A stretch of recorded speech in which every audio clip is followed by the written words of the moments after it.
안녕하세요. 저희는 이번 2019년 헬프 챌린지의 네 번째 주제, 미수가 생체 신호 정보에서 크리티컬 이벤트 발생 예측 과제를 진행하였던 넥스트 팀입니다. 저는 발표의 앞부분을 맡은 팀장 심용식입니다. 먼저 간단한 팀원 소개입니다. 저희 팀의 구성원은 총 5명으로 영상의학과 전공의, 의료영상 관련 스타트업의 개발자, 기업의 영상처리 연구원, 영상처리를 전공하는 전기전자공학과 대학원생과 딥러닝을 전공하는 수리과학과 대학원생으로 구성되어 있습니다. 사실 저희가 공부하거나 일하고 있는 분야는 의료 영상 과제를 푸는데 좀 더 가깝기는 하지만 이번에 새롭게 시계열 문제를 공부하고 도전해보자는 의미에서 회의 끝에 네 번째 과제를 선택하게 되었습니다. 다음으로 대회 참여의 타임라인입니다. 처음 2주간은 주어진 샘플 데이터의 구조와 각 자료의 의미를 파악하고 이에 대해 온라인으로 상의하는 시간이 많았습니다. 본격적으로 셋째 주에 접어들어서 오프라인 회의를 하면서 기존에 공개된 다른 데이터셋과 관련 논문을 찾아보며 전처리와 모델 구성에 대한 전략을 구상하였습니다. 넷째 주가 되어서야 도커 사용을 해보고 개발 환경을 구축하면서 프리프로세싱 부분의 코딩을 시작하였는데 팀원 각자가 본업이 있다 보니까 아무래도 7주라는 시간을 전부 활용하기는 어려웠던 것 같습니다. 5주차 이후로는 본격적으로 데이터 프로세싱을 다르게 해보고 모델을 바꾸어보고 튜닝 파라미터를 다르게 하여 페이스 1과 2에 대한 테스트를 거쳤고 마지막 3, 4일 동안은 파인 튜닝에 집중하며 최종 점수인 페이스 2의 점수를 높이는 데 주력하였습니다. 다음은 데이터 전처리입니다. 먼저 미수가 생체 신호 데이터인 메저먼트 소스 테이블을 설명드리겠습니다. 공지된 스펙상 총 95가지의 생체 신호가 주어졌는데 이 중 72개의 측정치만을 사용하여 인풋 데이터의 디멘션을 일부 축소하게 되었습니다. 이 제외 기준은 대회 시작 당시에 제공해 주셨던 통계치 정보 중에서 스탠다드 데비에이션이 0이었던 측정치, 즉 변동이 전혀 없었던 측정치를 우선적으로 제외를 하였고, 두 번째로 변동은 있었으나 그 수치가 2개 혹은 3개 사이에서 변했던 측정치의 경우에도 이러한 측정치는 신체로부터 직접 얻어지는 정보라기보다는 어떤 장비의 세팅 값일 것이라고 추정이 되며 이러한 종류의 데이터는 다른 데이터에 비해서 신생아의 상태와의 관련성이 떨어질 것이라고 판단이 되었기에 추가적으로 제외를 하게 되었습니다. 또한 72종의 데이터 중 가장 상단에 열거되었던 허트레이트부터 레스피레이션까지 총 14종류의 주요 측정치의 경우에는 아웃라이어 밸류들을 먼저 제거를 한 후에 그 다음 단계에 사용하게 되었습니다. 아웃라이어의 기준은 마찬가지로 나누어 주신 통계치 자료를 참고를 하여서 상한과 하한이 되는 역치를 14종 각각에 대해서 절대값으로 선정을 하였습니다.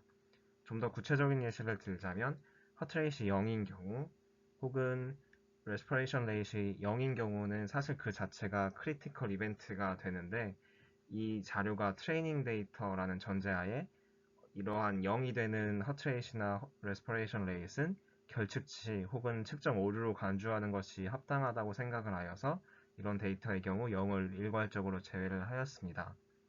또한 인베이시브 블러드 프레셔 같은 경우에는 이 값이 음수치로 나타나는 경우는 좀 더 칼리브레이션의 오류로 생각하는 것이 타당하다고 생각을 하여서 마찬가지로 음수가 되는 값들을 제외를 시켰습니다. 그 외 종류의 측정치의 경우에는 나누어 주셨던 히스토그램에서 빈도가 더 없을 것으로 추측되는 지점을 기준으로 어퍼와 로어 바운드를 설정을 하였습니다.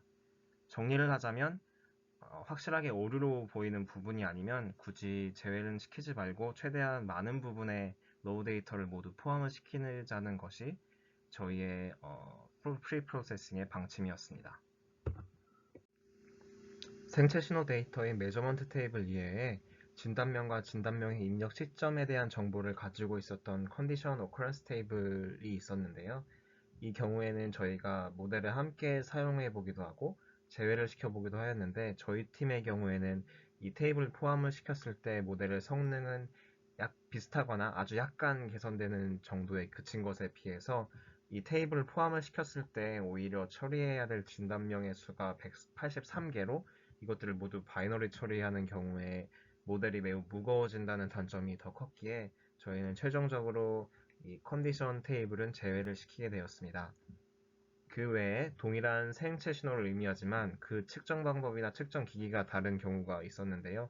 예를 들어 블러드 프레셔의 경우에는 arterial blood pressure와 non-invasive blood pressure가 있었고, 그리고 허트레이트의 경우에도 HR, 펄스, SpO2R과 같이 서로 다른 장비로 측정되는 경우가 있었습니다. 만약에 저희가 이 값들을 동일한 디멘션으로 묶어버릴 경우에는 측정 방식에 따라 달라질 수 있는 고유한 시계열적 특성이나 측정 방식 간의 고유한 바이어스를 제대로 처리할 수가 없을 것이라고 판단을 하였기에 이들 모두 별개의 디멘션으로 사용을 하였고, 나머지의 처리는 모델의 처리 능력에 맡겨보는 것으로 하였습니다. 다음으로 이철영 군이 데이터 리샘플링에 대해서 이어서 설명드리도록 하겠습니다. 데이터 전처리가 끝난 후에는 측정치를 시계열화시키는 리샘플링을 진행하였습니다. 먼저 주어진 날짜에 일정한 시간 간격으로 구간을 나눈 뒤 해당하는 구간에서 측정된 값을 그 구간의 대표값으로 사용하였습니다. 저희 넥스트팀에서는 이 구간의 시간 간격을 1시간으로 정했습니다.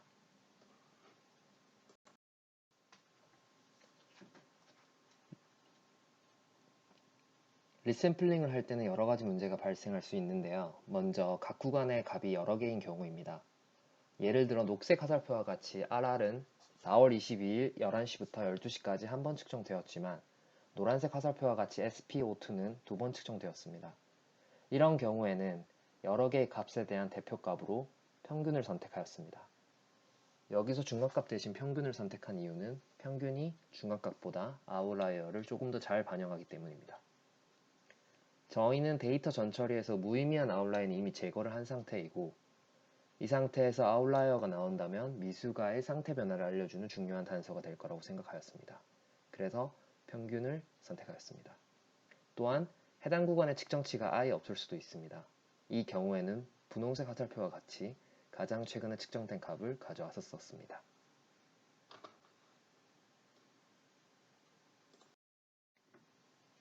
모델 설명을 해드리기 전에 저희 팀은 모델에 들어갈 인풋 시계열 길이를 고정하기 위해서 최근 256시간의 시계열 데이터만 사용하였습니다. 만약 256시간보다 짧은 시간의 데이터밖에 없다면 나머지 시간은 제로 패딩을 통해 채워 넣었습니다. 우측에 보시면 저희 모델에 대한 간단한 그림이 있습니다. 저희 모델은 크게 세 파트로 나누어집니다. 먼저 1D 컨볼루션을 통한 임베딩 파트, 그리고 ByLSTM을 통해 임베디된 시계열에서 피처를 뽑아내는 파트, 그리고 이 뽑아낸 피처로 최종 레이블을 예측하는 클래시파이어 레이어가 있습니다. 임베딩 파트에서는 256시간 동안에 측정한 75종류의 값을 1D 컨볼루션을 통해 256시간 동안에 64종류 값으로 임베딩합니다. 여기서 임베딩 차원이 72에서 64로 줄어들게 설정된 이유는 앞서 데이터 전처리 과정에서 측정 방법이 다르지만 같은 목적을 위해 측정한 것들, 예를 들어 심박수 같은 경우에는 HR과 펄스라는 형태로 측정이 됩니다. 이 값들은 어느 정도 코릴레이션이 있을 것이기 때문에 72종류에서 유효한 것들이 뽑혀져 나오면 조금은 줄어들 것이라고 기대했습니다. 그래서 72에서 64, 32, 16으로 줄였을 때 어떻게 성능이 변화한지를 살펴보았고, 여기서 64가 가장 좋았기 때문에 64를 선택하였습니다. 이렇게 임베딩한 데이터를 이제 2레이어 ByLSTM을 통해 다시 한번 피처를 뽑아냅니다. 이 피처를 뽑아내는 구조는 ByLSTM 외에 셀프 어텐션, 그리고 1D 컨볼루션을 약간 깊게, 딥하게 쌓은 구조를 활용해 보았지만 페이즈 2의 스코어 기준으로 ByLSTM이 가장 좋았습니다. 여기서 페이즈 2를 강조한 이유는 후에 나올 피드백 슬라이드에서 다시 한번 설명해 드리겠습니다. 마지막으로 ByLSTM으로 뽑아낸 피처를 렐루르 액티베이션 펑션으로 하는 2레이어 풀리 커넥티드 네트워크로 최종 레이블을 예측합니다. 좌측에는 저희가 사용한 옵티마이저, 그리고 이니셜라이제이션 기법, 로스 등을 설명해 놓았습니다. 대부분은 많이 사용하는 기법들이기 때문에 설명을 생략하겠지만 따로 저희가 다양하게 세팅을 시도해 본 것은 로스 펑션입니다. 로스의 경우 저희 태스크와 같이 레이블이 1인 파지티브 샘플이 적을 때 유용한 포칼 로스라는 것을 따로 활용해 보았습니다. 하지만 유의미한 차이는 없었기 때문에 바이너리 크로스 엔트로피를 그대로 사용하였고, 다음 슬라이드에서 설명하겠지만 저희는 프리 트레이닝과 파인 튜닝으로 단계를 나누어 학습을 진행하였습니다. 따라서 러닝 레이트 스케줄링은 이 프레임워크에 유용하다는 웜업과 디케이가 있는 형태의 방식을 채택하였고, 최근 연구 결과를 토대로 프리 트레이닝에는 웨이트 디케이와 드랍아웃, 그리고 파인 튜닝에는 믹스 아웃을 적용하는 등 프리 트레이닝과 파인 튜닝에 맞는 형태의 정교화 기법 또는 기술들을 사용했습니다.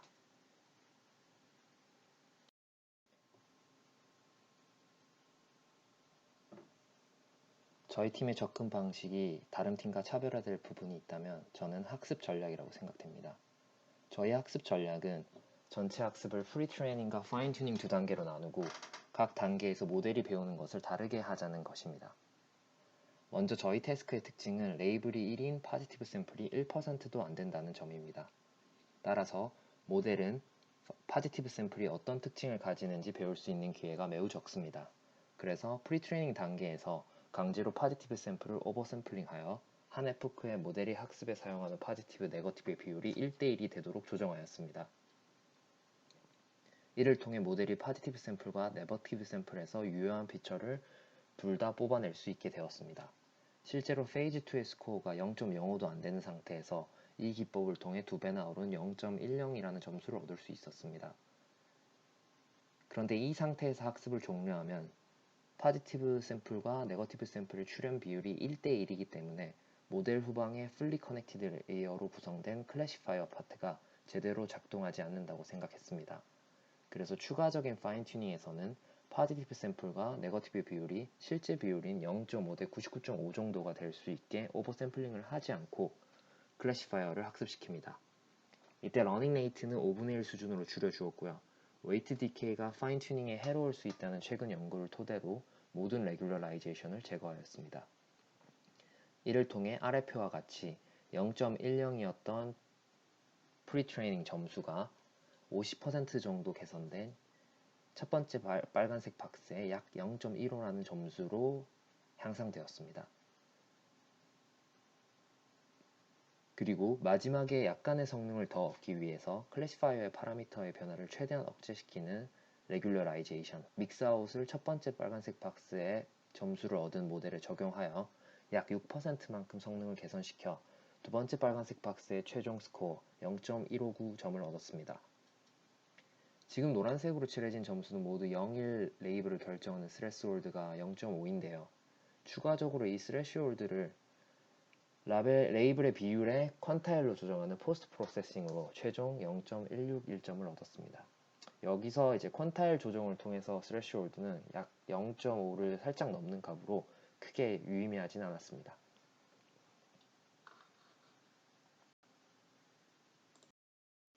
저희 팀은 최종 0.161점으로 2등을 하였습니다. 하지만 이 결과는 만족스러운 결과가 아니었고요.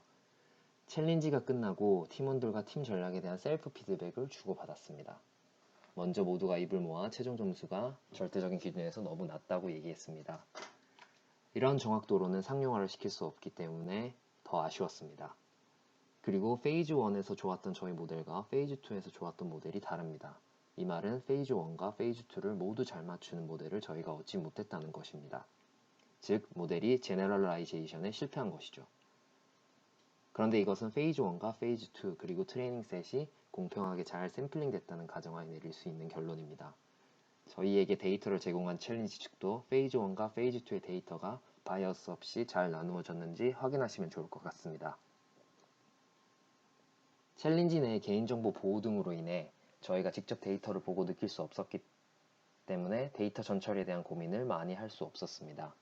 주신 샘플 데이터의 일부라도 로컬에서 사용할 수 있었다면 좀 더 많은 고민을 해볼 수 있었습니다. 특히 최소 30초 간격으로 들어오는 데이터를 모두 1시간에 일정한 간격에 넣어서 평균으로 처리하는 과정에서 1시간이 아니고 1분, 5분, 10분 등과 같은 다양한 시도를 해보았다면 어땠을까라는 아쉬움이 남습니다. 챌린지의 시스템적인 면에서는 저희가 거의 비슷한 멤버로 참여한 건양대 데이톤을 기반으로 비교해 보았는데요. 건양대에서는 네이버의 NSML을 사용했습니다. 이 챌린지에서 제공받은 카카오 브레인의 툴은 텐서보드의 시각화, 그리고 학습에 필요한 GPU나 CPU 리소스의 시각화, 그리고 저장된 파일, 그리고 디버깅에 필요한 에러 메시지를 직접 보고 직관적으로 확인할 수 있다는 점은 네이버의 NSML보다 훨씬 좋았지만 매번 도커 이미지를 만들어서 업로드한다는 점, 그리고 그 업로드 파일의 크기가 대략 2기가 정도 되기 때문에 저희 팀의 인터넷 여건에 따라 진행 속도가 매우 느려진다는 점이 가장 불편했습니다. 또한 NSML은 그쪽 서버에 접속해서 커맨드 라인 명령어를 치면 학습을 진행하는 스타일이었는데요. 예를 들어 python main.py를 nsml main.py로 바꾸기만 하면 평소에 대학원생들이 연구실 서버컴을 이용해서 하는 방식과 상당히 유사하게 학습을 시킬 수 있었습니다.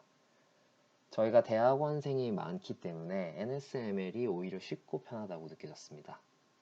또한 제공받은 GPU가 3개였는데 1GPU가 먼저 돌고 있을 때는 2GPU 프로세스를 못 띄우는 상황이 있었던 것 같습니다. 이런 점이 개선된다면 정말 좋을 것 같네요.